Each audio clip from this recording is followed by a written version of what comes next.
Hello दोस्तों, कैसे हैं आप? उम्मीद करती हूँ आप सभी बहुत अच्छे होंगे। चलिए जानते हैं अपनी आज की कहानी के बारे में। एक पत्नी ने आज तक कुछ नहीं कहा, लेकिन एक माँ तो जरूर बोलेगी। कहाँ थी तुम अब तक? आज रविवार है, घर में इतना काम पड़ा है और तुम हो कि घर में ही नहीं हो। आखिर कहाँ घूम रही थी अब तक तुम? पति अजय ने घर में घुसने से पहले ही सवाल पर सवाल करना शुरू कर दिया था। हाँ, आज रविवार था तो मैंने सोचा थोड़ा बहुत अपने और अपने बेटे के लिए वक्त निकाल लूं, इसे कहीं बाहर घुमा लाऊं। अपर्णा ने अपने पति को जवाब दिया, तुमको रविवार सूझ रहा है? इतना काम पड़ा है घर में, शर्म आनी चाहिए तुमको। शर्म? कैसी शर्म? और क्यों शर्म आनी चाहिए मुझे? आखिर रविवार तो सबके लिए होता है, तो मेरे और मेरे बेटे के लिए भी है। क्या हो गया जो हम बाहर घूमने चले गए तो? मैं तुम्हारा पति हूँ, मैं तो घर पर हूँ और तुम रविवार मनाने के लिए अकेली बाहर घूम रही हो। यहाँ घर में एक काम को लेकर माँ और तुम्हारी देवरानी अनन्या दोनों ही कितनी परेशान हो रही हैं। अरे, इसमें परेशानी की क्या बात है? ये घर अनन्या का भी तो है, वो भी तो घर की छोटी बहू है। क्या हो गया जो उसने घर के काम कर दिए तो? और रही बात मम्मी जी की, तो अभी वो बुजुर्ग तो हुई नहीं है, कभी कभी थोड़ा बहुत काम तो वो कर ही सकती हैं। जो काम मैं अकेले करती हूँ वो ये दोनों मिलकर कर रही हैं, फिर भी दोनों परेशान हो रही हैं। मेरे काम में तो 10 कमियां निकाल देती हैं। और रही बात तुम्हारे बिना रविवार मनाने की, तो शायद तुम भूल रहे हो कि मेरे और मेरे बेटे के बगैर तुम भी तो हमेशा ही बाहर घूमने जाते हो। घर में सब जाते हैं, बस हम दोनों ही नहीं जाते। तो आज मैं अकेले ही अपने बेटे को लेकर चली गई तो क्या हो गया? अपर्णा बराबर जवाब दिए जा रही थी अपने पति को। उससे बहस करना किसी ने ठीक नहीं समझा। जानते थे कि वो तो चुप होगी नहीं, उसने अगर एक बार बोलना शुरू किया तो चुप ही नहीं होती, इसलिए सब चुप हो गए और वो चुपचाप अपने कमरे में चली गई। पर जाते समय सबके फूले हुए चेहरे जरूर देख गई, पर उसे क्या फर्क पड़ना था? वो तो बस अपने बेटे आदि के चेहरे की खुशी को देखकर खुश थी।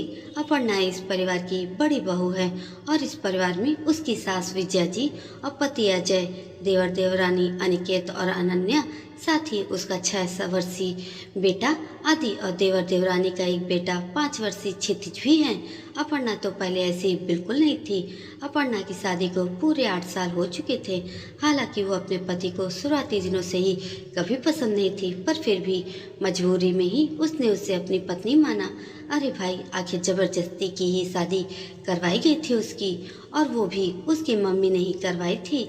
दरअसल अजय का शादी से पहले अपनी कलिंग रोमा के साथ अफेयर था। रोमा आज के जमाने की मॉडर्न और पढ़ी लिखी लड़की थी। छोटे छोटे बाल, टाइट जीन्स और मुंह में फराटेदार इंग्लिश बोलती हुई, और सबसे बड़ी बात, खुद के पैरों पर खड़ी बहू को भारतीय सास बहुत कम बर्दाश्त कर पाती हैं। जब अजय ने रोमा को विजया जी से मिलवाया तो विजया जी ने उसके सामने अपने अनुसार आदर्श बहू बनने की शर्त रखी थी, पर रोमा ने साफ साफ मना कर दिया उन्हें, कहीं उनका बेटा उसके लड़की से शादी करके भाग न जाए। इस कारण से ही आनंद फनन में उन्होंने अपने बेटे अजय की शादी के लिए अपर्णा को पसंद किया था और फिर अपनी कसम देकर शादी करवा दी थी उसकी। अजय उस समय पर तो ज़्यादा कुछ कर भी नहीं पाया था, क्योंकि कसम का तो सिर्फ बहाना था। अगर वो कुछ करता भी तो उसे शायद प्रॉपर्टीज में से हिस्सा नहीं दिया जाता। अपर्णा एक गरीब परिवार की बेटी थी। उसने अपना ग्रेजुएशन पूरा कर लिया था। उससे छोटी 2 बहनें और एक भाई था। शादी बिना दान दहेज की थी, इसलिए उसके पिता ने ज़्यादा कुछ दिया नहीं और अपने सिर का बोझ भी उतार दिया। शादी की रात भी अजय ने उससे ठीक से बात तक नहीं की थी। उसने जब इस बारे में उससे पूछा तो अजय ने उसे डांटते हुए कहा था, ज़्यादा मेरी पत्नी बनने की कोशिश भी मत करना।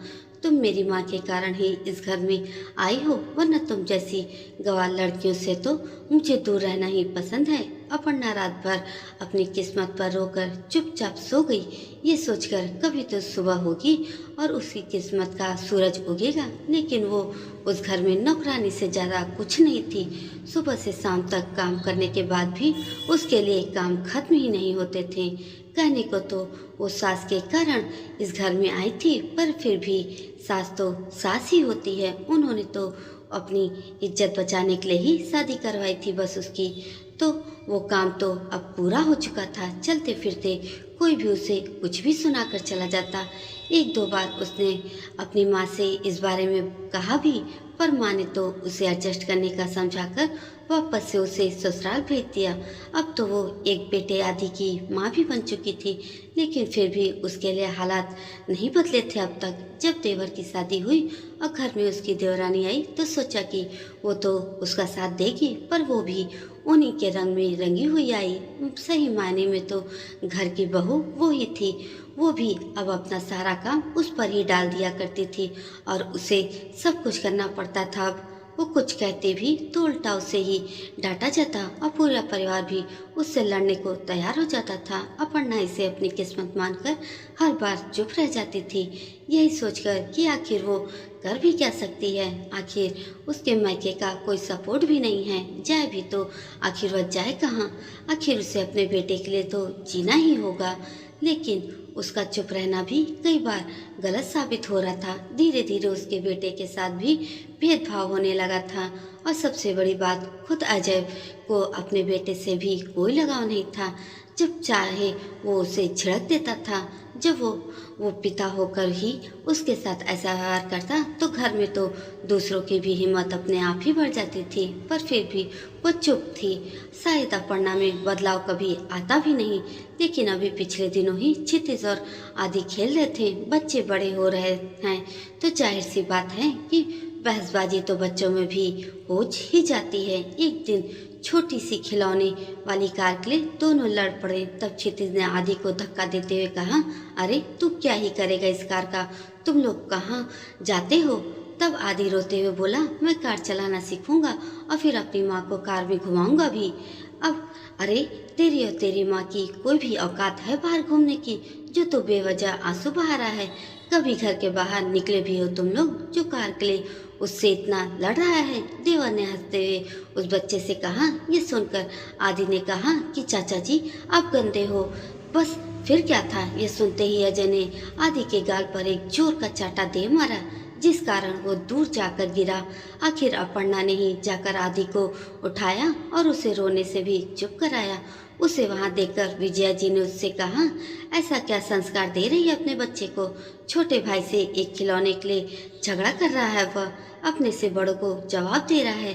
अरे जैसी खुद है वैसा ही इसे भी बना रही है। मम्मी जी वो भी सिर्फ अभी 6 साल का ही है, बच्चा ही तो है वह भी। खेलने की इसकी भी इच्छा होती ही होगी, खिलौने तो इसे भी पसंद होंगे। अगर खिलौना नहीं दे सकते आप लोग तो उसे प्यार से भी समझाया जा सकता है। अपर्णा ने सिर्फ इतना ही कहा था कि उस पर पूरे घर के लोग गुस्सा हो गए। इसीलिए लाई थी मैं तुझे कि तू मुझे ही सुनाओ। बहू होकर सास से जुबान लड़ाती हो, तुझे शर्म नहीं आती जरा भी। मैंने तो सोचा था कि गरीब घर की है, कम से कम इसका कुछ भला हो जाएगा, पर ये तो मेरे ही सिर पर बढ़ चढ़कर तांडव कर रही है। ये सारी बातें सुनकर अजय अपर्णा पर चिल्लाते हुए बोला, तुम्हारी इतनी हिम्मत हो गई है कि तुम मेरी मम्मी से जुबान लड़ा रही हो। औकात भी नहीं है तुम्हारी कि तुम ये उनके सामने बोलो भी। एक तो तुम्हें घर में रहने की जगह दे रखी है, ऊपर से हमें ही सुना रही हो। घर से निकाल देंगे ना, तब अकल आएगी जब दर्द दर्द की ठोकरें खाने को मिलेगी। मेरी औकात की बात छोड़ो, तुम्हारी भी औकात नहीं है मुझे घर से निकाल देने की। जबरदस्ती नहीं घुसी हो तुम्हारे घर में आकर, जो जब चाहे जैसा चाहे सुना देगा मुझे। अगर घर से निकालना हो तो बिल्कुल निकाल दो, लेकिन यह याद रखना उसकी भी कीमत लेकर ही जाऊंगी मैं। तू कमा कर रख के गई थी क्या यहाँ पर, तू फूटी कौड़ी भी नहीं मिलेगी तुझे यहाँ से। अजय ने उससे कहा, तुम नहीं दोगे तो कानून दिलाएगा। तुम क्या सोचते हो कि मैं चुप रहूंगी।